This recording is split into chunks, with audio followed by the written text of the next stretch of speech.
السلام علیکم ورحمۃ اللہ تعالی وبرکاتہ۔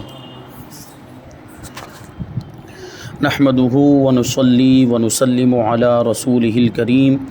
اما بعد فاعوذ باللہ من الشیطان الرجیم بسم اللہ الرحمن الرحیم ان اللہ وملائکتہ یصلون علی النبی یا ایہا الذین آمنوا صلوا علیہ وسلموا تسلیما۔ اللہم صلی علی سیدنا و مولانا محمد معدن الجود والکرم وآلہ الکرام وابنہ الکریم وبارک وسلم صلاۃ و سلاما علیک یا رسول اللہ صلی اللہ تعالی علیہ وسلم۔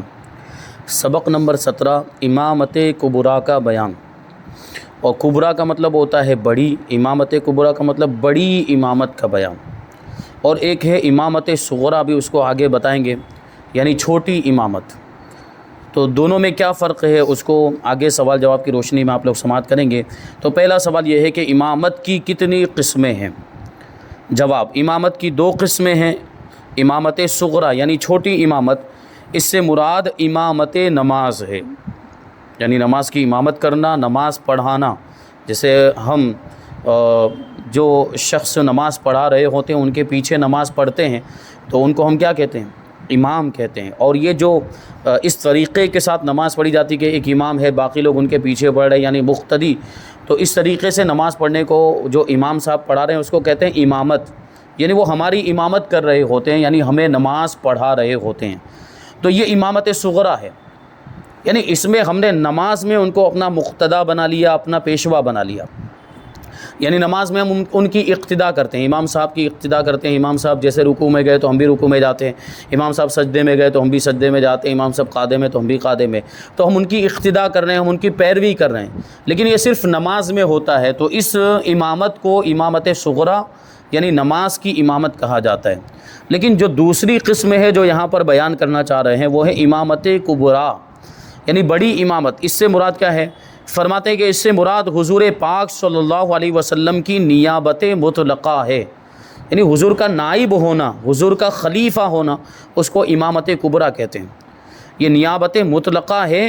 کہ مسلمانوں کے تمام دینی اور دنیاوی امور میں شریعت کے مطابق تصرف عام کا اختیار رکھے، یعنی مسلمانوں کے چاہے دینی معاملات ہوں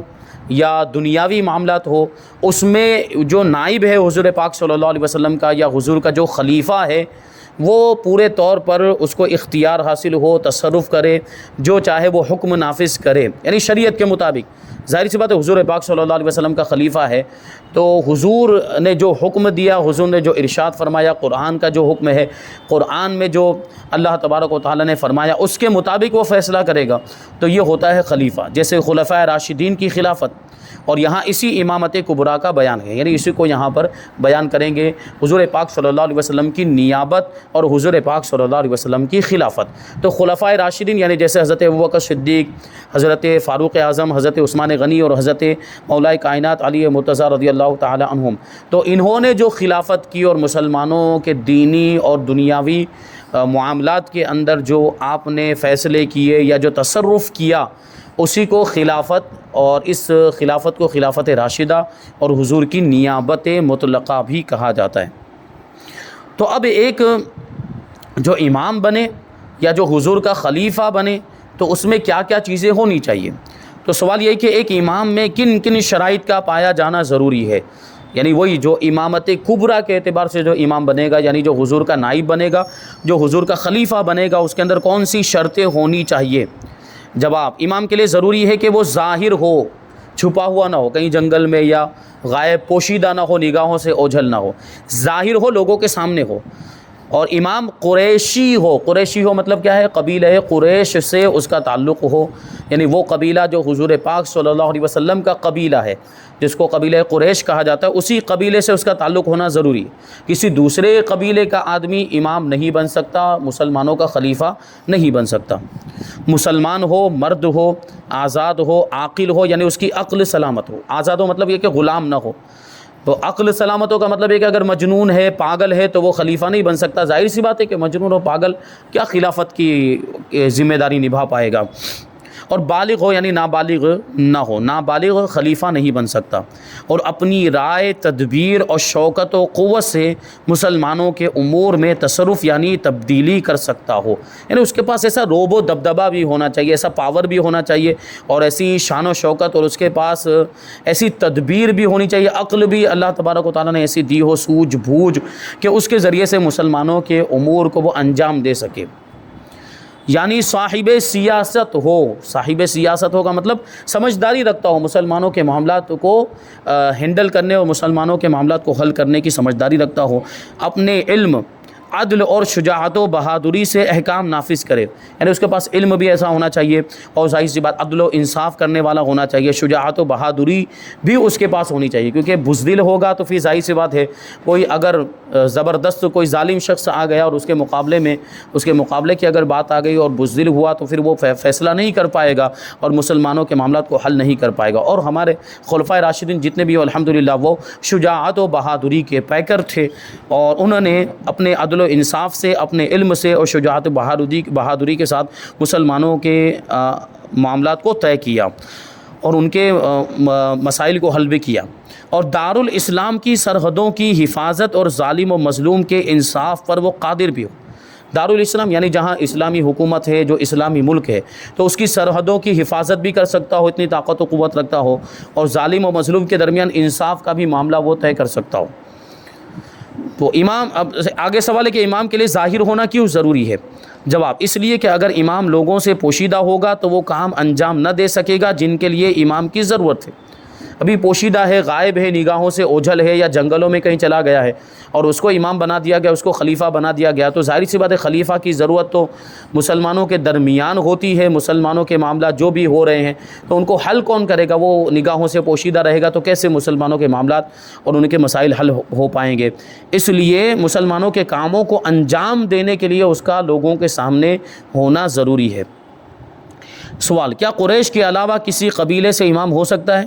جواب، قریش کے علاوہ کسی قبیلے کا شخص امام نہیں ہو سکتا، قریشی کے علاوہ کسی کی امامت جائز نہیں۔ پہلے ہی وہ شرط بتا دی کہ امام کا یعنی خلیفہ کا قریش قبیلے سے ہونا ضروری ہے۔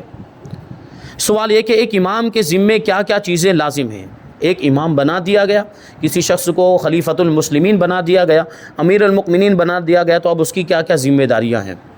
جواب، مسلمانوں کے لیے ایسا امام ضروری ہے جو ان میں شرع کے احکام جاری کرے، شریعت کے احکام جاری کرے،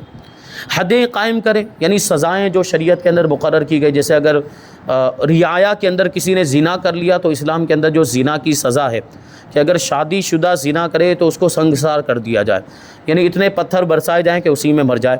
اور اگر غیر شادی شدہ زنا کرے تو اس کو 100 کوڑے لگائے جائیں، تو یہ حد جاری کرے وہ، یعنی جو خلیفۃ المسلمین ہے وہ یہ سزا دے،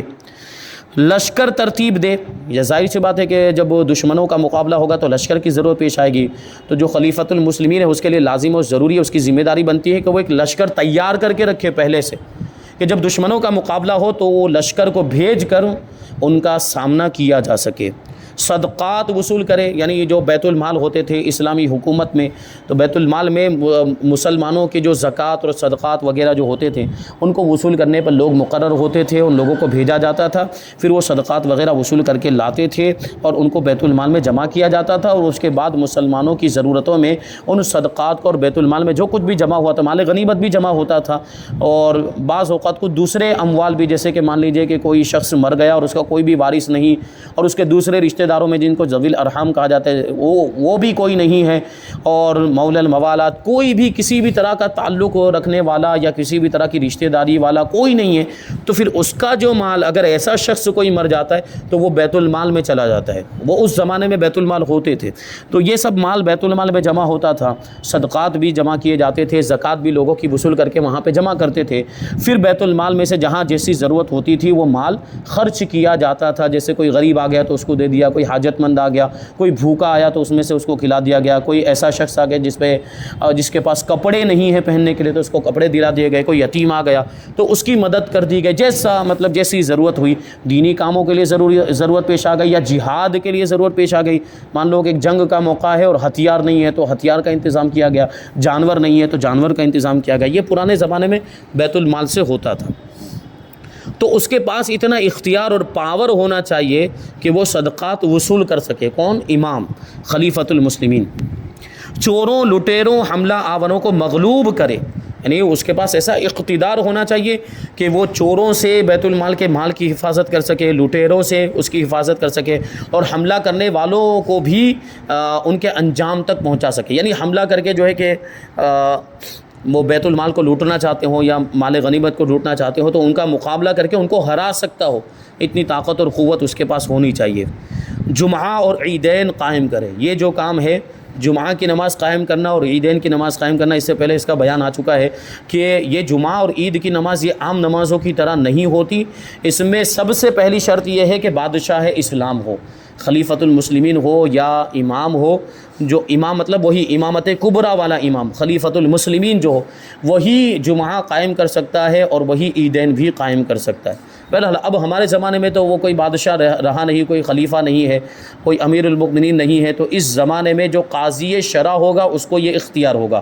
اور قاضی شرع بھی اب تو متعین نہیں ہے، تو شہر کا سب سے بڑا عالم ہو یا شہر کا سب سے بڑا مفتی ہو تو اس کے پاس جائیں گے کہ ہم ایک نئی جگہ پر جمعہ قائم کرنا چاہتے ہیں، پہلے سے کہیں پر جمعہ قائم ہے اور ان لوگوں نے اجازت لے کر جمعہ قائم کیا ہے تو وہاں تو کوئی مسئلہ نہیں، لیکن کوئی نئی جگہ مان لو کوئی نئی مسجد بنی ہے اور اب وہاں پر جمعہ قائم کرنا چاہتے ہیں، جمعہ کی نماز شروع کرنا چاہتے ہیں، تو وہاں ایسا نہیں کہ دوسری نمازوں کی طرح جمعہ بھی پڑھنا شروع کر دیا، نہیں، اس کے لیے اجازت لینا ضروری ہوتا ہے۔ تو شہر کے سب سے بڑے عالم کے پاس جائیں یا شہر کے سب سے بڑے مفتی کے پاس جائیں جو مرجع فتاویٰ ہو، اور اس کے پاس جا کر اجازت لے کر آئیں کہ ہم یہاں پر نئی مسجد بنی ہے یا کوئی عبادت گاہ بنی ہے یا کوئی ایسی دوسری جگہ ہے کہ جہاں جمعہ کی نماز پڑھنا چاہتے ہیں، تو اس کے لیے ہم آپ سے اجازت لینے کے لیے آئے ہیں، تو اجازت دے، تو وہ مفتی صاحب آپ کو اجازت دے، تو اس کے بعد جو ہے وہاں پر جمعہ قائم کیا جا سکتا ہے۔ تو اس کا جو پہلا اختیار ملتا ہے وہ کس کو ملتا ہے؟ بادشاہ اسلام کو، جو خلیفۃ المسلمین ہوگا اور جو امیر المؤمنین ہوگا وہ جمعہ اور عیدین قائم کرے گا۔ مسلمانوں کے جھگڑے کاٹے، یعنی مسلمانوں کے جھگڑوں کو ختم کرے، آپس میں اختلاف ہو گیا ہو، جھگڑے ہو گئے ہوں زمین جائیداد کو لے کر، تو اس کو وہ فیصلہ کرنے کے بعد اس جھگڑے کو ختم کرے اور اس جھگڑے کو ختم کرنے کی وہ طاقت بھی رکھتا ہو۔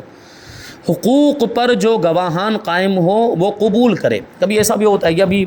ہمارے زمانے میں تو کورٹ کچہری میں چلے جاتے ہیں، جبکہ ہمارے آپس کے جو مسائل ہوں، اور بلکہ ہم مسلمان ہیں تو مسلمان تو کوئی بھی مسئلہ ہو اس کو شریعت کے مطابق حل کرنے کی کوشش کرنی چاہیے۔ اور پرانے زمانے میں جب اسلامی حکومت ہوتی تھی تو اسلامی حکومت کی طرف سے قاضی مقرر کیے جاتے تھے، قاضی شرع، نکاح پڑھانے والا قاضی نہیں، شریعت کے فیصلے کرنے والا قاضی۔ قاضی کا مطلب ہی ہوتا ہے فیصلہ کرنے والا۔ تو اس زمانے میں ہوتا یوں تھا کہ کوئی بھی مسئلہ پیش آیا، اختلاف ہو گیا، جھگڑا ہو گیا، تو وہ مقدمہ لے کر قاضی شرع کے پاس جاتے تھے۔ جیسے مان لیجئے کہ زمین جائیداد کے بارے میں کوئی جھگڑا ہو گیا، ایک آدمی کہتا ہے کہ زمین میری ہے، دوسرا آدمی کہتا ہے کہ زمین میری ہے تمہاری نہیں ہے، تو اب وہ دونوں قاضی کے پاس جاتے ہیں اور قاضی کے پاس اپنا مقدمہ پیش کرتے ہیں، کہتے ہیں کہ یہ دعویٰ کر رہا ہے کہ یہ زمین میری ہے، جبکہ یہ زمین میرے پاس ہے، میرے قبضے میں، تو میری ہونی چاہیے، دوسرا آدمی یہ کہتا ہے۔ تو جو دعویٰ کرنے والا ہوتا ہے قاضی اس سے کہتا ہے کہ تم گواہ پیش کرو، اگر اس کے پاس گواہ ہیں، گواہ پیش کر دے تو اس کے مطابق فیصلہ ہو جائے گا، اور گواہ بھی شرعی گواہ ہونے چاہیے۔ کیسے گواہ؟ مطلب غیر فاسق یا کھلم کھلا گناہ کبیرہ کرنے والے نہ ہو، اور شریعت کے مطابق ان کا چہرہ بھی ہو، داڑھی رکھنے والے ہوں، اور نمازوں کے پابند ہو، شریعت کی پابندی کرنے والے ہوں، تو ایسے لوگوں کی گواہی قبول کی جائے گی۔ اور ایسے لوگ گواہی دیں گے کسی شخص کے بارے میں کہ ہاں یہ زمین، مثال کے طور پر ہاں یہ زمین اس کی ہے، تو ان کے مطابق فیصلہ ہو جائے گا۔ لیکن کبھی ایسا بھی ہو سکتا ہے کہ اس نے دعویٰ تو کر دیا لیکن اس کے پاس گواہ نہیں ہے، تو پھر کیا کیا جائے گا؟ تو اس سے دوسرے سامنے والے شخص سے قسم لی جائے گی، وہ جو قاضی شرع ہے وہ اس سے قسم لے گا کہ تم قسم کھا کر کہو کہ یہ زمین تمہاری ہی ہے، تو وہ قسم کھا کر کہے گا کہ یہ زمین میری ہے، تو اب اس کے حق میں فیصلہ ہو جائے گا، وہ زمین اس کو دے دی جائے گی۔ بہرحال یہ فیصلہ اس طرح کیا جاتا ہے، اور بہت اور بھی دوسرے طریقے ہیں فیصلہ کرنے کے۔ تو پرانے زمانے میں جو قاضی، جو شریعت کے قاضی ہوتے تھے وہ اس طرح جو ہے کہ فیصلے کرتے تھے۔ اب تو جو ہے صرف نکاح کے اور طلاق کے اور وراثت کے مسائل پیش آتے ہیں، تو یہی مسائل لے کر لوگ مفتیان کرام کے پاس پہنچتے ہیں، دوسرا کوئی مسئلہ لے کر پہنچتا ہی نہیں، کیونکہ ظاہر سی بات ہے یہاں پر طلاق وغیرہ کے مسائل کے اندر وہ طلاق دے دی، اب پچھتاوا ہو رہا ہے، تو پھر وہ ظاہر سی بات ہے پہنچتے ہیں پھر کہ کوئی راہ نکل جائے، کوئی راستہ مل جائے۔ اور وراثت کے اندر چونکہ مال ملنے والا ہوتا ہے اس لیے وہاں پر وہ دولت کی لالچ میں، ورنہ دوسرا کوئی مسئلہ پوچھنے کے لیے نہیں آتا ہے۔ بہرحال تو جو بادشاہ اسلام ہوگا وہ حقوق پر جو گواہیاں قائم ہو وہ قبول بھی کرے گا، یعنی شریعت کے مطابق وہ دیکھے کہ یہ شہادت اور یہ جو گواہی آئی ہے یہ شریعت کے سانچے میں ڈھال کر دیکھے اور جانچے کہ وہ بالکل شریعت کے مطابق ہے کہ نہیں شرعی گواہی، تو اس کو وہ قبول کرے اور اس کے مطابق وہ فیصلہ کرے۔ ان بیکس یتیموں کے نکاح کرے جن کے ولی نہیں رہے۔ یتیم کا مطلب یہ ہوتا ہے جس کا باپ مر گیا ہے۔ اب ہاں دوسرا کوئی رشتہ دار جیسے چاچا ہے یا دوسرا کوئی قریبی رشتہ دار ہے تو وہ خود بخود ولی بن جاتا ہے، لیکن وہ یتیم ایسا ہے کہ دوسرا کوئی رشتہ دار بھی اس کی ذمہ داری نبھانے والا نہیں ہے یا اس کی دیکھ بھال کرنے والا نہیں ہے، تو ایسی صورت میں اب بادشاہ اسلام کی یہ ذمہ داری ہوتی ہے کہ ایسے یتیموں کا نکاح کرائے اور ان کی ضرورتوں کو پورا کرے، یعنی جب وہ بالغ ہو جائیں تب، اور ان کے سوا وہ کام انجام دے جن کو ہر ایک آدمی انجام نہیں دے سکتا۔ جیسے ابھی میں نے جمعہ اور عیدین کے بارے میں بتایا تو اس کی ہر کوئی اجازت نہیں دے سکتا، بادشاہ اسلام ہی کر سکتا ہے۔ تو کچھ چیزیں ایسی ہیں جو بادشاہ اسلام ہی کے ساتھ خاص ہیں، وہی کر سکتا ہے، اور خلیفہ ہی کر سکتا ہے، امیر المؤمنین ہی کر سکتا ہے، اور وہ نہ ہو تو اس کا نائب کرے گا، اور وہ نہ ہو تو قاضی شرع کرے گا جو شریعت کا قاضی ہو۔ آگے سوال ہے کہ امام کی اطاعت کے بارے میں کیا حکم ہے؟ جواب: امام کی اطاعت و فرما برداری مطلقاً ہر مسلمان پر فرض ہے جبکہ اس کا حکم شریعت کے خلاف نہ ہو، کیونکہ شریعت کے خلاف اگر کوئی آدمی حکم دیتا ہے تو شریعت کے خلاف کسی کی بھی اطاعت نہیں کی جائے گی، کسی کی بھی بات نہیں مانی جائے گی، اگرچہ ماں باپ ہی کیوں نہ ہو۔ یعنی ماں باپ بھی اگر شریعت کے خلاف کرنے کا حکم دے رہا ہوں، مان لو مثال کے طور پر ماں باپ کسی ناجائز کام کے کرنے کا حکم دیں، ماں باپ کسی گناہ کے کام کے کرنے کا حکم دے تو وہ نہیں کیا جائے گا۔ جیسے مثال کے طور پر ایسی بہت ساری باتیں آتی ہیں، ایسے بہت سارے واقعات آتے ہیں۔ وہ ایک شخص آئے اور وہ کہنے لگے کہ میں نے داڑھی رکھی ہے، سنت رسول میں نے چہرے پر سجائی، لیکن امی کہتی ہیں کہ داڑھی کاٹ دے ورنہ رشتہ نہیں ہوگا، تو اس چیز میں ماں کا حکم نہیں مانا جائے گا کیونکہ یہ ناجائز کام کا حکم دے رہی ہے۔ بہرحال شریعت کے خلاف اگر امام کا حکم نہیں ہے تو اس کی بات مانی جائے گی اور اس پر عمل کیا جائے گا۔ خلاف شریعت حکم میں کسی کی اطاعت جائز نہیں ہے۔ یہ یہاں پر سبق نمبر 17 مکمل ہو گیا۔ اب سبق نمبر 18 عشرۂ مبشرہ اور دیگر صحابہ کرام کا بیان۔ عشرۂ مبشرہ کا مطلب یہ ہوتا ہے کہ وہ 10 خوش نصیب صحابہ کرام جن کو اللہ کے رسول صلی اللہ علیہ وسلم نے دنیا ہی میں جنت کی بشارت عطا فرمائی، جنت کی خوشخبری عطا فرمائی۔ عشرہ کا مطلب یہ ہوتا ہے 10، اور مبشرہ مطلب وہ لوگ جن کو خوشخبری دی گئی ہو، بشارت دی گئی ہو، اور کس کی بشارت دی گئی ہے؟ جنت کی بشارت دی گئی ہے، تو اسی کو کہتے ہیں عشرۂ مبشرہ۔ کسے کہتے ہیں؟ جواب: حضور پاک صلی اللہ علیہ وسلم کے وہ 10 صحابہ جن کے جنتی ہونے کی دنیا میں خبر دے دی گئی انہیں عشرۂ مبشرہ کہتے ہیں۔ یہ 10 صحابہ کرام کون ہیں؟ جواب: ان میں 4 تو یہی خلفائے راشدین یعنی حضرت صدیق اکبر، حضرت فاروق اعظم، حضرت عثمان غنی، حضرت علی مرتضیٰ رضی اللہ عنہم ہیں، اور ان کے علاوہ باقی حضرات کے اسماء گرامی یہ ہیں: حضرت طلحہ، حضرت زبیر، حضرت عبد الرحمن ابن عوف، حضرت سعد ابن ابی وقاص، حضرت سعید ابن زید، حضرت ابو عبیدہ بن جراح رضوان اللہ تعالی علیہم اجمعین۔ یہ 10 خوش نصیب صحابہ کرام جن کو اللہ کے رسول صلی اللہ علیہ وسلم نے دنیا ہی میں جنت کی بشارت عطا فرمائی۔ آگے سوال ہے کہ کیا عشرۂ مبشرہ رضی اللہ عنہم کے علاوہ بھی کسی کو جنت کی بشارت دی گئی ہے؟ جواب: جی ہاں، احادیث مبارکہ میں بعض اور صحابہ کرام کو بھی جنت کی بشارت دی گئی۔ بشارت مطلب خوشخبری۔ چنانچہ خاتون جنت حضرت فاطمہ زہرا رضی اللہ تعالی عنہا کے حق میں وارد ہے کہ وہ جنت کی بیویوں کی سردار ہیں، اسی لیے تو خاتون جنت کہا جاتا ہے، جنت کی عورتوں کی سردار۔ تو جنت کی عورتوں کی سردار مطلب خود بھی تو جنتی ہوئی، تو ان کو ویسے ہی جنت کی بشارت مل گئی۔ اور حضرت امام حسن اور حضرت امام حسین رضی اللہ تعالی عنہما کے حق میں وارد ہے کہ وہ جنت کے نوجوانوں کے سردار ہیں، تو جب جنت کے نوجوانوں کے سردار تو خود بھی جنتی ہوئے۔ اسی طرح اصحاب بدر یعنی وہ صحابہ کرام جو جنگ بدر میں شریک ہوئے، شہید ہوئے یا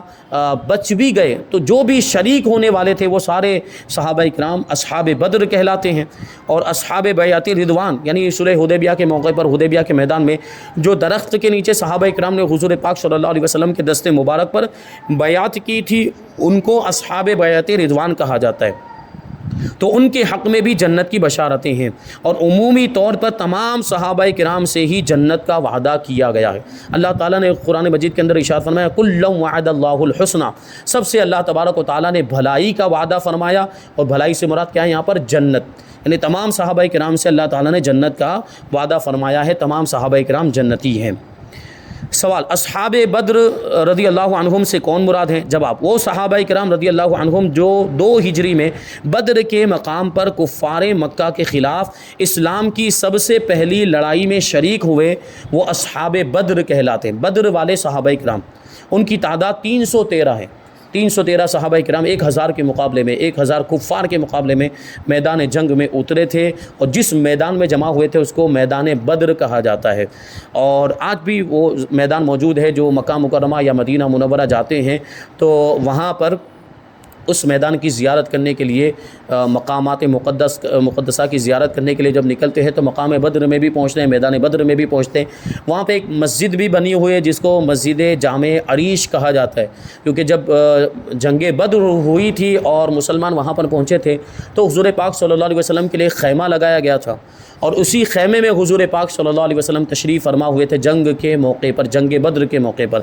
بعد میں جہاں پر حضور کا خیمہ لگا تھا، بعد میں اس جگہ پر عاشقان مصطفیٰ نے مسجد بنا دی، اور اسی مسجد کو جامع عریش کہا جاتا ہے، اور عریش کا مطلب ہی ہے چھت والی جگہ، کیونکہ وہاں پہ حضور کے لیے سائبان بنایا گیا تھا، خیمہ بنایا گیا تھا، اس لیے اس مسجد کا نام ہی جامع عریش ہے۔ اللہ تبارک و تعالیٰ سارے مسلمانوں کو اس مقدس جگہ کی زیارت نصیب فرمائے۔ آگے سوال ہے کہ اصحاب بیعت رضوان کون ہیں؟ جواب، ان سے مراد وہ صحابہ کرام ہیں جنہوں نے 6 ہجری میں حدیبیہ کے مقام پر حضور پاک صلی اللہ علیہ وسلم کے دست مبارک پر کفار مکہ کے خلاف مر مٹنے کے لیے بیعت کی، اور اللہ کریم نے اس پر انہیں اپنی رضا کی خوشخبری دی۔ ان کی تعداد 1400 تھی،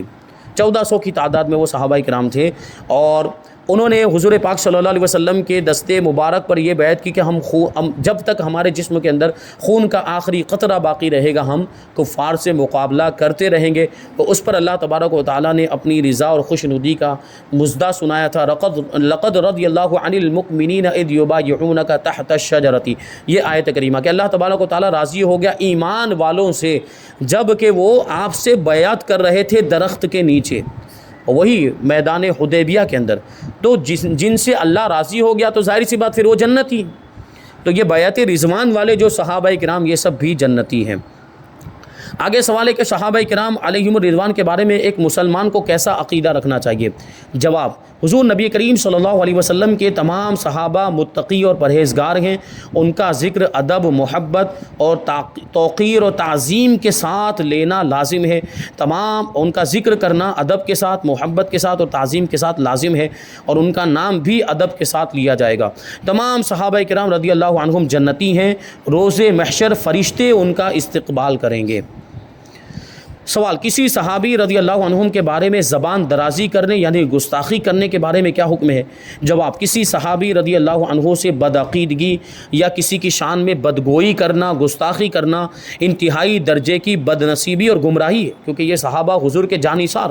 حضور کے وفادار ہیں، زندگی کے ہر موڑ پر حضور پاک صلی اللہ علیہ وسلم پر اپنی جان قربان کرنے کے لیے تیار رہتے تھے۔ ان کے بارے میں گستاخی کرنا، ان کے بارے میں بدگوئی کرنا یہ بدنصیبی نہیں تو اور کیا ہے؟ وہ فرقہ نہایت بدبخت اور بددین ہے جو صحابہ کرام رضی اللہ عنہم پر لعن طعن یعنی برا بھلا کہنے کو اپنا مذہب بنائے، ان کی دشمنی کو ثواب کا ذریعہ سمجھے۔ صحابہ کرام رضی اللہ عنہم کی بڑی شان ہے، ان کی تکلیف سے حضور صلی اللہ علیہ وسلم کو تکلیف ہوتی ہے، کیونکہ صحابہ حضور سے محبت کرتے تھے اور حضور صحابہ سے محبت کرتے۔ جو صحابہ کو تکلیف پہنچاتا ہے وہ گویا کہ حضور کو تکلیف پہنچاتا ہے، اور جو حضور کو تکلیف پہنچاتا ہے ظاہر سی بات اللہ تبارک و تعالیٰ اس سے ناراض ہوتا ہے، اور جس سے اللہ ناراض پھر وہ